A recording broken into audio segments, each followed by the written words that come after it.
दोस्तों, रूस और यूक्रेन के बीच युद्ध अभी भी जारी है। इसी बीच पहली रिपोर्ट आई जो हमें बताती है कि अब तक रूस ने यूक्रेन में कितनी तबाही मचा दी है और यूक्रेन ने कहां तक रूस को डिफेंड किया है। इसी युद्ध में दुनिया ने क्या क्या नहीं देखा। वैक्यूम बम, लाखों लोगों का विस्थापन, हजारों लोगों और सैनिकों की मौत, शहर के बीचों बीच तोपों का गरजना, कई ऐसी चीजें जो मानवता को हिलाकर रख देती हैं। ऐसे में दुनिया ने अब तक इस युद्ध में परमाणु बम छोड़कर सब कुछ देख लिया है। इस तबाही से निकलने में यूक्रेन को दशकों लग जाएंगे। रूस और यूक्रेन के बीच भयंकर युद्ध बदस्तर जारी है।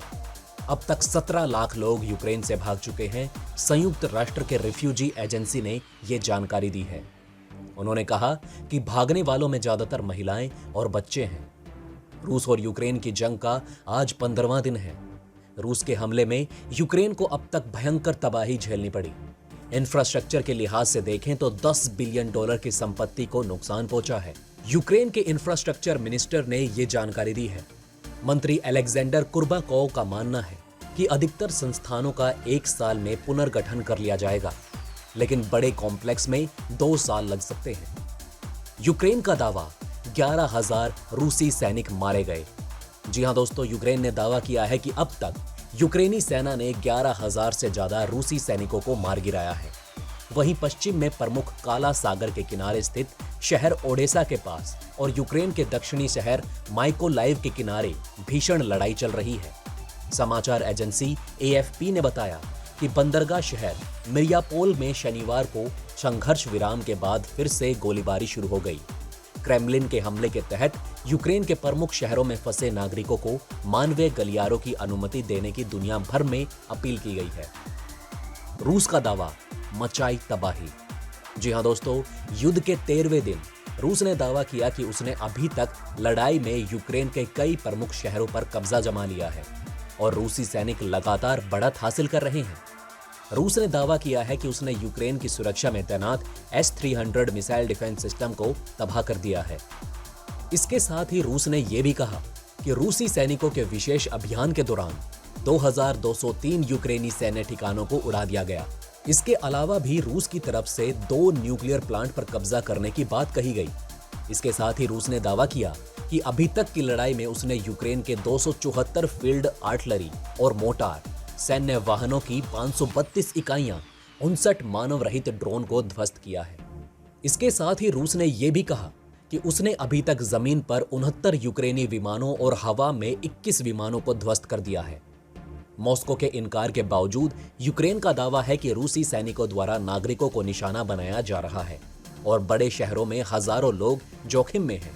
संयुक्त राष्ट्र के अनुसार युद्ध प्रभावित देशों में अब तक 15 लाख से ज्यादा लोग विस्थापित हो चुके हैं और शरणार्थी संकट बड़े पैमाने पर बढ़ रहा है। वहीं WHO के प्रमुख ने इस बात की पुष्टि की कि यूक्रेन के अंदर रूसी सैनिकों ने अस्पतालों पर बमबारी कर उन्हें उड़ा दिया, जिसकी WHO की तरफ से निंदा भी की गई। वहीं यूक्रेन की तरफ से दावा किया गया है कि अभी तक की लड़ाई में भारी संख्या में रूसी सैनिकों को बंधक बनाया गया है। यूक्रेन ने तो ये भी कहा कि जितनी संख्या में रूसी सैनिकों को पकड़ा गया, उन्हें रखने के लिए युद्ध शिविर का निर्माण करना पड़ा। वहीं यूक्रेन के विदेश मंत्री दिमित्री कुलेबा ने दावा किया है कि 5 मार्च तक 89 फाइटर जेट और हेलीकॉप्टर्स को मार गिराया। इसके साथ ही 269 रूसी टैंक, 945 बख्तरबंद लड़ाकू वाहन और 45 मल्टी रॉकेट लॉन्च सिस्टम को भी ध्वस्त कर दिया गया है। जबकि यूनाइटेड नेशन की तरफ से कहा गया कि यूक्रेन में अभी तक 351 लोगों की मौत हो चुकी है। वहीं 5 मार्च को पेंटागन ने दावा किया कि रूस की तरफ से अभी तक 500 मिसाइलें दागी गई। वहीं दोस्तों, मरियुपोल में महापौर वादिम बायचको ने यूक्रेनी टीवी को बताया कि रूसी सेना ने मरियुपोल में बंदरगाह शहर में गोलीबारी तेज कर दी, जिसमें हवाई जहाज का इस्तेमाल भी शामिल है। उन्होंने कहा कि मरियुपोल में घेराबंदी की एक बहुत ही कठिन स्थिति है। उन्होंने कहा कि आवासीय ब्लॉकों में लगातार गोलीबारी जारी है। हवाई जहाज रिहायशी इलाकों पर बम गिरा रहे हैं। बायचको ने कहा कि लोगों को बाहर निकलने के लिए जो एक कॉरिडोर बनाया गया था, उस रास्ते से निकलते वक्त हजारों बच्चे, महिलाएं और बुजुर्ग आग की चपेट में आ गए। रूस ने 4,30,000 की आबादी वाले बंदरगाह शहर मरियुपोल और पूर्व में एक शहर वोल्नोवाखा की गोलीबारी को रोकने का वादा किया था। वहीं रूस ने यूक्रेन की सेना पर संघर्ष विराम का उल्लंघन करने का आरोप लगाया है।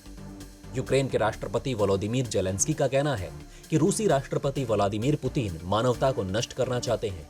राष्ट्रपति जेलेंस्की ने कहा कि हम ये युद्ध कभी नहीं चाहते थे, लेकिन ये युद्ध हम पर डाला गया है। हम कभी किसी को मारना नहीं चाहते थे, लेकिन हमें दुश्मन को अपनी जमीन से और अपने जीवन से बाहर निकालने के लिए वापस लड़ना होगा। पिछले कुछ मिनटों में जेलेंस्की ने अपने नियमित वीडियो संदेशों में एक ये बात भी कही। रूस और यूक्रेन की जंग का आज 16वां दिन है। संयुक्त राष्ट्र ने कहा कि अब तक 1.5 मिलियन से अधिक लोगों ने यूक्रेन छोड़ दिया है। यूएन ने इसे द्वितीय विश्व युद्ध के बाद से यूरोप में सबसे तेजी से बढ़ता शरणार्थी संकट कहा है। इस जंग में सैकड़ों नागरिक मारे गए और हजारों घायल हुए, जिनमें सैकड़ों हजारों लोग, ज्यादातर महिलाएं और बच्चे, शरण के लिए पोलैंड, रोमानिया और मालदोवा जैसे पड़ोसी देशों में जा रहे हैं। अब सवाल यह उठता है कि यूक्रेन कैसे दे रहा है जवाब। दोस्तों, यूक्रेन ने हाल ही में गोरिल्ला वॉर से लेकर कई अन्य तरीकों से रूस को काफी नुकसान पहुंचाया। हर रोज यूक्रेन की ओर से दावा किया जा रहा है कि उन्होंने रूस को कितना नुकसान पहुंचाया है। जैसे यूक्रेन की फौज ने तुर्की से मिले ड्रोन से रूस के एयर डिफेंस सिस्टम को उड़ा दिया। इसके अलावा भी कई तरह से यूक्रेन ने रूसी सेना को नुकसान पहुंचाया, जिसमें रूस के सैनिक मारे गए और सेना के fighter jet, helicopter, tank, artillery system तबाह किए गए। दूसरी ओर रूस ने नागरिकों को निकालने के लिए सोमवार सुबह से संघर्ष विराम के साथ कई क्षेत्रों में मानवीय गलियारों को खोलने की घोषणा की है। हालांकि निकासी मार्ग ज्यादातर रूस और उसके सहयोगी देश बेलारूस की ओर जा रहे हैं। ये तुरंत स्पष्ट नहीं हुआ कि क्या नागरिकों को निकाला जा रहा है। गलियारों की नई घोषणा के बाद भी रूसी सेना ने कुछ यूक्रेनी शहरों पर रॉकेट हमला जारी रखा और कुछ क्षेत्रों में भयंकर लड़ाई जारी रही। उत्तर, दक्षिण और मध्य यूक्रेन के शहरों में रूस की लगातार जारी गोलीबारी के बीच हजारों यूक्रेनी नागरिक वहां से सुरक्षित निकलने की कोशिश में जुटे हुए हैं। रूसी रक्षा मंत्रालय ने सोमवार को कहा कि ये संघर्ष विराम राजधानी कीव, दक्षिण बंदरगाह शहर मरियुपोल, यूक्रेन के दूसरे सबसे बड़े शहर खार्किव और सूमी के नागरिकों की निकासी के लिए घोषित किया गया है। वहीं रूस और यूक्रेन के बीच सोमवार को तीसरे दौर की वार्ता हुई।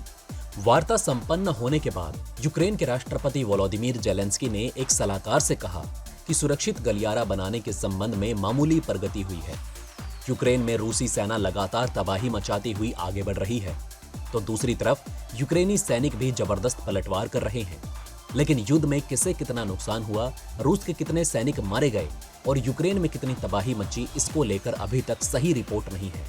हालांकि दोनों देश अलग अलग दावे कर रहे हैं, जिसमें दुश्मन खेमे में भीषण तबाही मचाने का दावा किया जा रहा है। तो दोस्तों, अब आप हमें कमेंट सेक्शन में बताइए कि क्या ये बातें आपको पहले से पता थी। अगर नहीं, तो इनमें से कौन सी बात आपको सबसे ज्यादा इंटरेस्टिंग लगी। तो दोस्तों, हमारे इस वीडियो में हमने आपको बहुत सी बातें बताने की कोशिश की। अगर आपको हमारी ये कोशिश अच्छी लगी तो प्लीज लाइक करें इस वीडियो को और इसी तरह की और जानकारी पाने के लिए सब्सक्राइब करें हमारे चैनल को। जितना हो सके इस वीडियो को शेयर करना ना भूलें। हम अपने इस चैनल द्वारा आपको दुनिया भर की अनोखी बातें बताते रहते हैं, जिन पर आपने कभी ध्यान नहीं दिया होगा, लेकिन वो आपसे बहुत कुछ कहना चाहती हैं। धन्यवाद दोस्तों, हम फिर मिलेंगे एक और इंटरेस्टिंग टॉपिक के साथ।